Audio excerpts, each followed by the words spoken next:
राधे राधे, जय जय श्री राधे। आप सभी के हृदय विराजमान मेरे प्यारे प्रभु को प्रणाम। भक्त भक्ति भगवंत गुरु चतुर नाम वपु एक, तिनके पद वंदन कियो नासत विघन अनेक।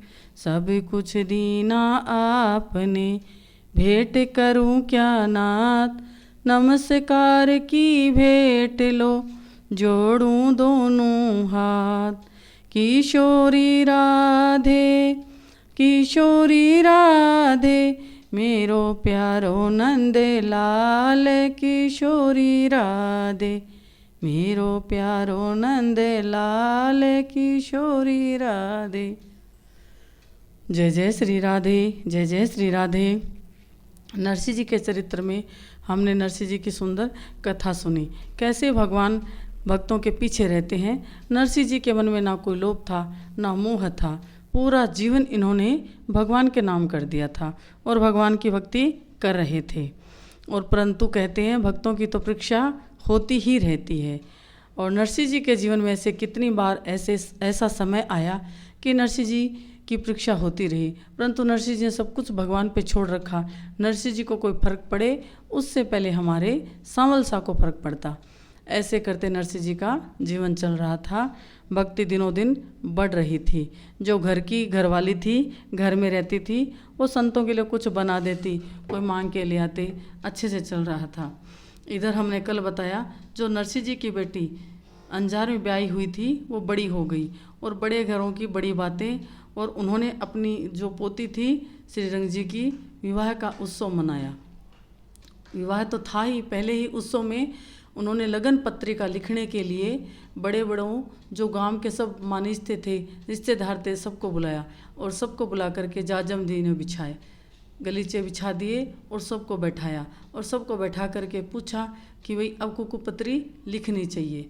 और मैंने पहले ही बताया था हरि भक्ति सपने नहीं जाने। नरसिंह जी तो शिव जी के भक्त थे और हरि भक्त बन गए और बनकर के नरसिंह जी भगवान का भजन करते थे। और जो शिवकरण जी है उन्होंने नरसिंह जी का चरित्र तो गाया ही, साथ ही इस मायरे को इतना सुंदर गाया कि आज तक अगर किसी के मन में कोई भजन गाने का मन हो और कुछ सुनने का मन हो तो सबसे पहले छोटे रूप में 3 दिन में ही पूर्ण होने वाला ये मायरा प्रसिद्ध है। प्रेम से सब सुनते हैं। और कितने भक्तों ने, कितने संतों ने और कितने पंडितों ने मायरे को गाया है और भाव अपने अपने होते हैं। तो आज हम भी चलते हैं शिवकरण जी को प्रणाम करके, हमारे ठाकुर जी को प्रणाम करके। हम यहाँ क्यों रहे, हम भी अंजार चलते हैं कि कैसे नानी की बेटी के विवाह के लिए सबको बुलाया गया। और जब कुकुपत्री लिखी जा रही है तो सबसे पहले किसको दी जा रही है? प्रथम बंद श्री गुरु चरण, द्वितीय बंद सब साथ, तृतीय बंद पर ब्रह्म दो, वाणी विमल अगाध। भगत भक्ति भगवत गति, मोह पे लखी न जाए, दीन दयाल दया करो, दीजियो मर्म बताए। श्री गणपति को प्रथम मनाऊं, प्रभु चरणन में शीस नवाऊं, मातु शारदा से मति पाऊं, हरि भक्तन को सुजस सुनाऊं। आज्ञा गुरु गोविंद की पाऊं, नरसिंह कथा यथा मति गाऊं। नागर वंश बड़े आचारी, जूनागढ़ गुजरात मझारी। और उन्हीं की बेटी के विवाह की ये कथा है। लहर उठी वैराग्य की, कर्म भये चकचूर, विषय कामना सब मिटी, भगे मोह सब दूर, दीन्यो द्रव्य लुटाए सब, 12 मास हिमाए। नरसिंह जी ने तो सब कुछ लुटा दिया था। तो सबसे पहले जब सब बैठ गए तो यही बात हुई कि भाई कुकुपत्री लिखी जावे। तो जो सब 2 पक्ष होते हैं, एक ननिहाल पक्ष, एक ददियाल। तो उन्होंने मैंने विचार किया कि नरसिंह जी तो वैराग ले चुके हैं और उनके सारे उन्होंने कर्म भगवान पे छोड़ दिए हैं। अब मोह किसी से है ही नहीं। तो कोई कहते हैं ना, मोह होता है तभी कोई संग्रह करता है, जब मोह ही नहीं तो वो किसके लिए संग्रह करते? कामना सारी उनकी मिट गई है और द्रव्य सारा उन्होंने लुटा दिया, वो भी 12 महीने में। और देश देशांतर में सबको पता चल गया कि हुंडी चाले नाई। अब नरसिंह जी की तो हुंडी चलती भी नहीं है। गहना कपड़ा बेच के वक्तन दियो खवाए। जो घर में बहुत गहने थे, कपड़े थे, वो भी बेच करके भक्तों को उन्होंने खुआ दिया है। निष्कामी निष्कपट है, निजानंद महने है, शिव पूजन प्रसन्न भे, कहो मांग कछुले। तो उन्होंने अब सबसे मांगना बंद कर दिया है, वो किसी से कोई चाहना ही नहीं है।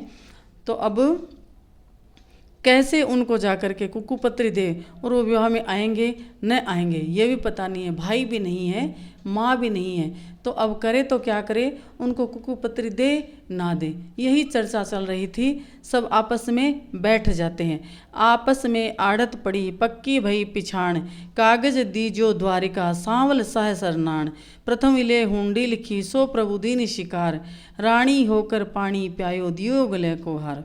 तो उन्होंने जहाँ पर जो कोई समझदार बैठे थे उन्होंने कहा, आप ये बात क्यों भूल जाते हो कि उनकी तो भगवान से पक्की पिछाण है।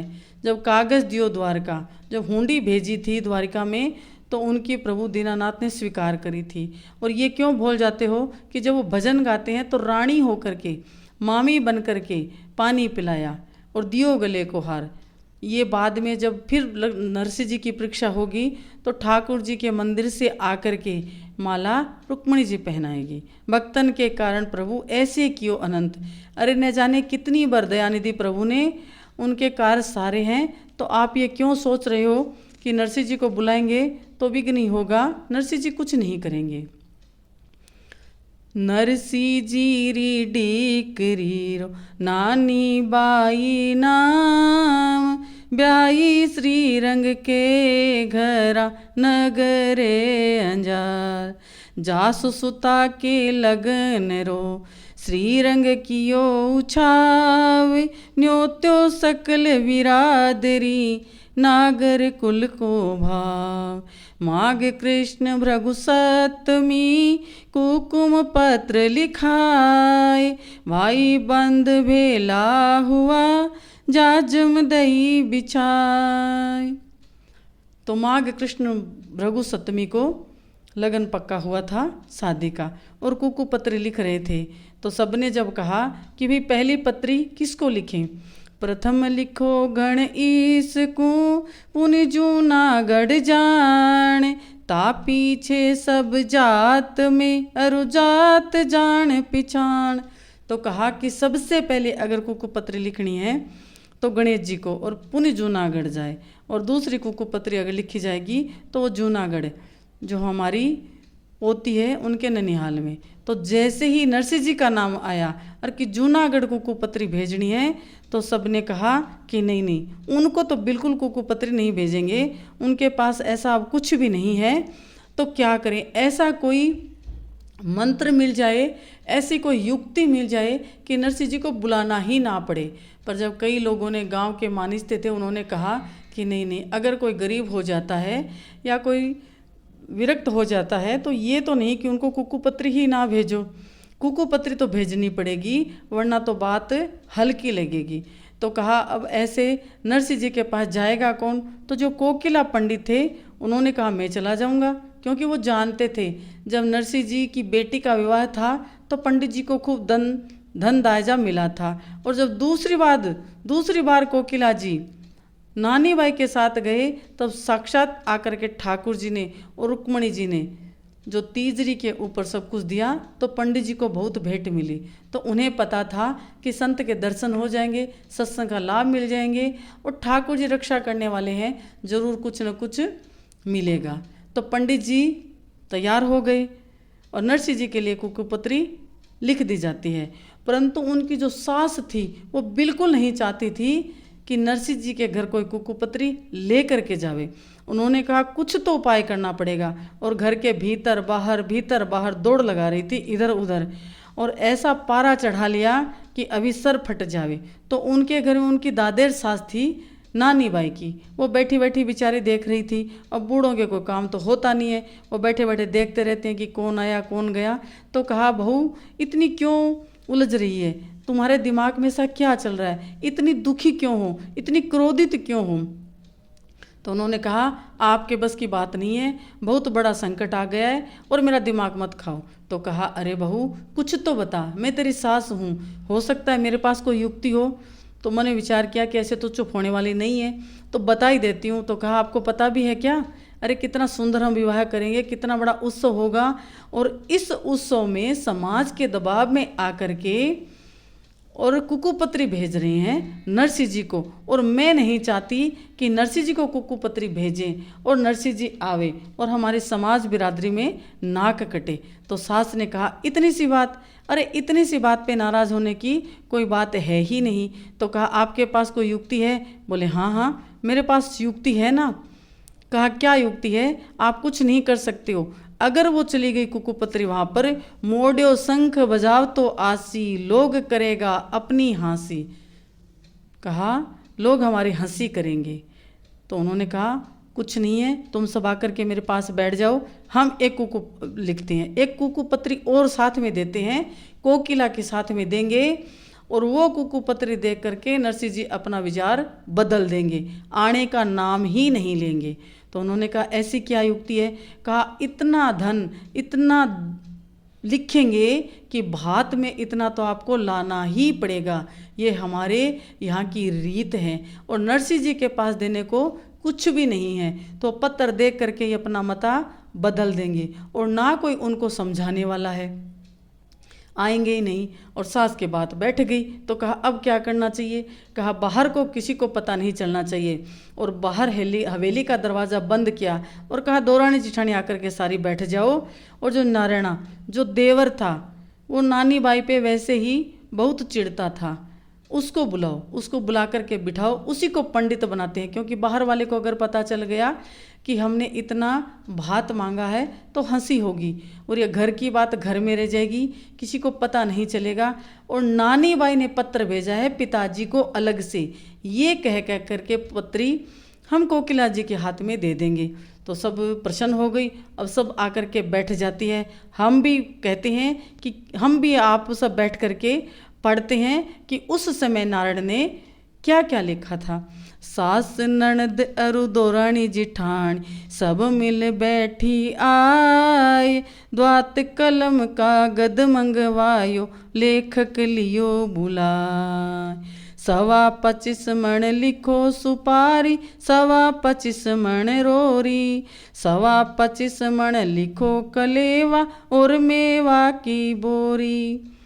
1000 थान महमूदी लिख दो साल दुसाला का पड़ा, ठट्टा करे नरसीरा ब्याही बकतावर छे बापड़ा।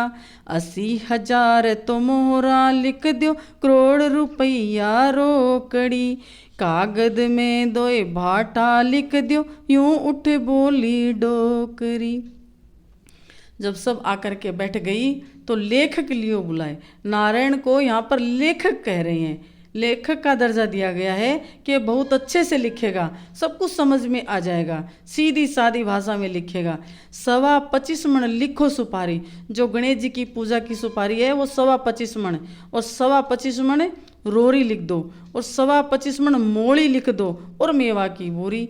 1000 थान महमूदी लिख दो, जो मखमल के कपड़े हैं उनके 1000 थान लिख दो, और साल दुसाला कापड़ा, और साल दुसाला अलग से जो मेहमान आते उनके लिख दो। जब इतना सारा लिखाया तो सब की सब हंसने लगी, और इतनी हंसी ठट्टा करे नरसीरा ब्याही वक्तावर छे बापड़ा।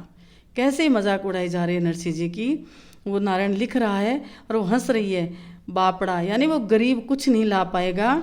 और ऐसे ही बातें बनाते बनाते दादी ने कहा अरे मैं एक बात तो भूल ही गई, 80,000 तो मोहरा लिख दो और करोड़ रुपया रोकड़ी। अरे हमने मोहरे तो लिखे ही नहीं, 80,000 मोहरे लिख दो सोने की, और करोड़ रुपये रोकड़ी लिख दो, और कागज में 2 भाटा लिख दो, 2 भाटा लिख दो। तो नारायण ने कहा अरे दादी भाटे का क्या करेगी? तो कहा अरे नारायणा मैं कोई ऐसे वैसे भाटे थोड़ी लिख रही हूँ, मैं सोने के 2 भाटे ईंट लिख रही हूँ। तो कहा इनका क्या करोगे? कहा करूँगी क्या, एक भाटे पर तो मैं बैठूंगी और दूसरे पर बैठकर मेरे पाँव घिसूंगी, मैल उतर जाएगा, और जब मेरा स्नान हो जाएगा तो वही जो सोने का सिलाट भाटा होगा। जो ये नानी बाई है ये कद में छोटी है, ये कद में छोटी है, तो हमारी जो ऊपर की हटड़ी होती है 2 जिसको बोलते हैं, उस पर सामान उतारने में ये पहुंच नहीं पाती, तो इसी पे चढ़ करके ये सामान उतारेगी। इतना सारा लिख दो। जब इतना लिख दिया, इधर हमारे ठाकुर जी द्वारिका में बैठे बैठे मुस्कुरा रहे हैं। भगत वचल प्रभु सारे सब काज, नानी बाई रे माहिरार ठाकुर जी ने लाज, सीताराम जी ने लाज, जय जय नारायण हरि। ऐसी पत्र लिख दी और इतना मजाक नरसिंह जी का उड़ाया जा रहा था। इधर जो नानी बाई थी चुपचाप सुन रही थी, पर क्या बोलती, कुछ नहीं बोल रही थी, क्योंकि नानी बाई को एक नौकरानी बना करके रखा था जो बाहर किसी को कुछ कह भी ना सके और चुपचाप काम करती रहे। इसका एक कारण और था, क्योंकि नानी बाई के पुत्र नहीं हुआ था। उस जमाने में पुत्र का बहुत महत्व होता था। जिनके पुत्र नहीं होता उनको ऐसे ही रखा जाता। और सबसे बड़ी एक कमजोरी नानी बाई की ये भी थी कि कोई पक्ष लेने वाला था ही नहीं। क्यों? क्योंकि नरसिंह जो नानी बाई का पति था वो दुराचारी था। वो कुछ भी खा पी करके दूसरी स्त्रियों के पास पड़ा रहता था। इसलिए नानी बाई का पक्ष कौन ले, तो जो मन में आता वो कह देता। और नानी बाई किससे शिकायत करे, पति सुनने वाला था नहीं। अगर कभी कुछ कह भी देती तो नानी बाई को और पीटता। इतना दुख देने वाला, कभी मन की नहीं सुनने वाला पति नानी बाई का था। तो नानी बाई चुपचाप सब कुछ सहन कर रही थी। कोकिला जी को दोनों पत्र हाथ में दे दिए और कहा तुम द्वारिका जाओ और ये पत्र लेकर के जाओ। मन में विचार किया कि चलो नानी बाई से भी कुछ पूछ लेता हूँ कि अपने पिताजी के लिए क्या कहना चाह रही है और क्या समाचार भेजना चाह रही है। नानी बाई को पता चल गया कि पिताजी का कितना मजाक उड़ाया जा रहा है और इतना बड़ा पत्र लिखा है कि मेरे पिताजी सीधे साधे गरीब के पास कुछ है नहीं और वो बेचारे कैसे करेंगे, उनका तो वैसे भी कोई साथ नहीं देता है। तो उन्होंने आकर जब पूछा कि नानी बाई अपने पिताजी के लिए आपको क्या लिखना है, तो उन्होंने कहा कि मेरी तरफ से मेरे पिताजी को यही कह देना, नानी बाई बोली थे तो लिखो ही इति, म्हारे तो ससुरारे घर आजो ही मती, म्हारी तो सासू जी ने माहिरेरी ख्यात, माहिरे जुड़े तो लेकर आजो भली भांत, इतरो तो संदेशो म्हारो कही दीजो जोशी, माहेरे बिना तो थारी हाँसी घणी होसी, आगे तो किरियावर कारज मोटाई किया,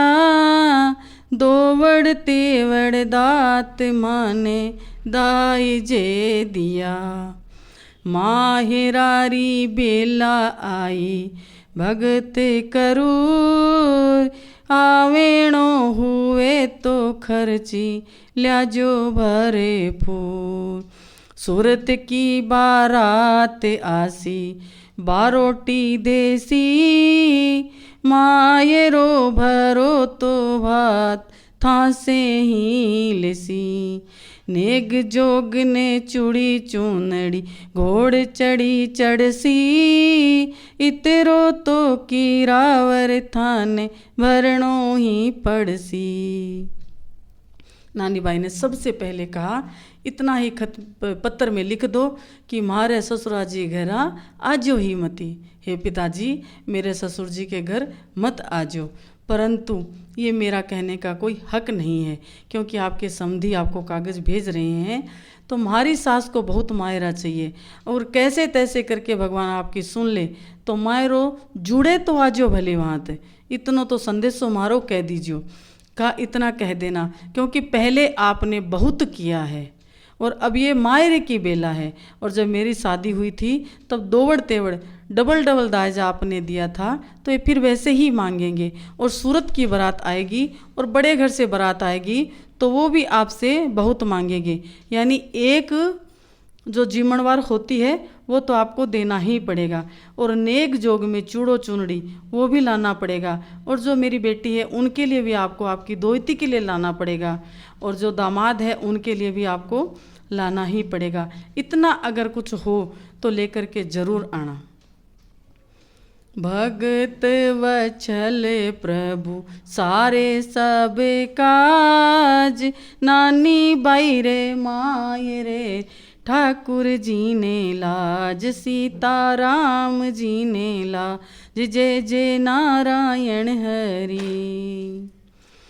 घर को ब्राह्मण को किलो, श्रीरंग लियो बुलाए, पहले दीनी पत्रिका यूं कागद ले जाए। घर को बिरावण लियो छे बुलाए, कुकू पत्री ले पांड्यो जूनागढ़ जाए। म्हारे तो सगाने जोशी राम राम कहजो, डेरा तो लगाए मेता नरसी घरे जो। कहा कि पंडित जी जाओ जूनागढ़ और नरसिंह जी को हमारी राम राम कह देना और ये पत्र ले जा कर के दे देना, और हो सके तो आप अगर पहुंच सको तो आ जाना। आप बूढ़ा शरीर है आपका, अगर नहीं आ सको तो नरसिंह जी के घर ही डेरा लगा देना, समाचार दे करके वहीं रह जाना। तो आज हम हमारी नरसिंह जी का चरित्र नानी बाई का मायरा यहीं पर विश्राम लेता है। कल हम आपसे फिर मिलेंगे, कोकिला पंडित जी के साथ हम जूनागढ़ चलेंगे।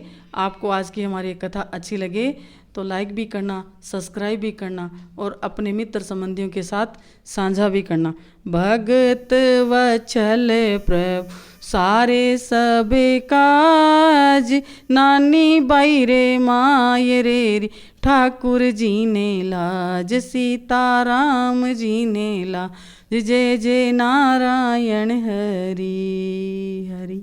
राधे राधे।